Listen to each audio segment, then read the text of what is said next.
Today I'd like to focus on self-efficacy. Self-efficacy has had a huge impact on my thinking over the past few years. One of the biggest quotations that you've probably seen around self-efficacy comes from Albert Bandera, who was out of Stanford. And he shows that this idea of self-efficacy is about a belief we have in our own capabilities. And as teachers and as leaders, do we always feel this level of confidence? Or do we sometimes feel a little bit insecure about what we're supposed to be doing? If you do feel insecure, that's actually okay. Now, a piece of research that's been added to this is from Shannon Moran and Garis out of the College of William and Mary, and they looked at the fact that self-efficacy is context specific. That to me is also a huge piece of the self-efficacy puzzle. So why is it a huge piece of the self-efficacy puzzle? Because what we know in our teaching or our leadership is there are certain areas that we feel very confident. Teacher-student relationships, we stand at the doorway and we welcome kids in. We feel very confident that we know our students. But when it comes to using a teaching strategy like scaffolding, maybe we don't feel as confident. For leaders, maybe it's doing something like a teacher observation. Maybe we don't understand the content of the person we're going to be observing, and we don't have the confidence there, and therefore maybe our teacher observation becomes sort of a waste of time because we didn't take it for all of that power that it was worth. This whole idea of not feeling confident in ourselves in certain situations is something we don't talk enough about. We don't talk enough about being vulnerable because we think we're supposed to know it all, and the reality is we can't. Now, the good news is this. There are 4 experiences that help raise self-efficacy, and they're listed in order of importance. Number 1, a personal performance accomplishment.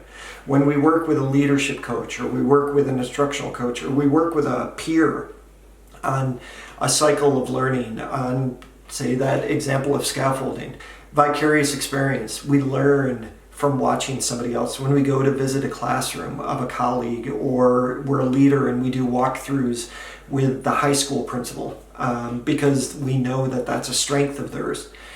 That's a vicarious experience that helps raise our level of confidence, helps raise our self-efficacy. Actually, it makes us more efficacious. And who wouldn't want to be more efficacious?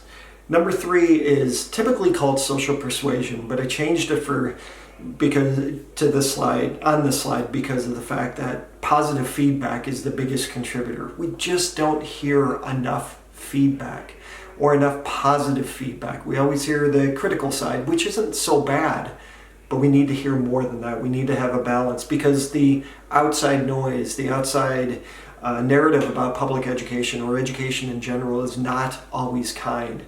The 4th thing on the list is physiological conditioning. We need to worry about, as adults, our own social emotional well-being. There's a reason why mindfulness is so popular these days, and apps like Headspace or Calm are so insanely popular, and it's because we have been stressed out. So we need time that we can actually step back and breathe and worry about our own physiological conditioning. Now, Tom Guskey, who's a really great researcher and a friend of mine, Tom talked about the fact that there are really 3 things we have to keep in mind when it comes to this idea of raising self-efficacy. Number 1, we need to have a protocol in place. Number 2, we need to use evidence that we find to be credible. And number 3, we have to see a difference in student learning within weeks and not months.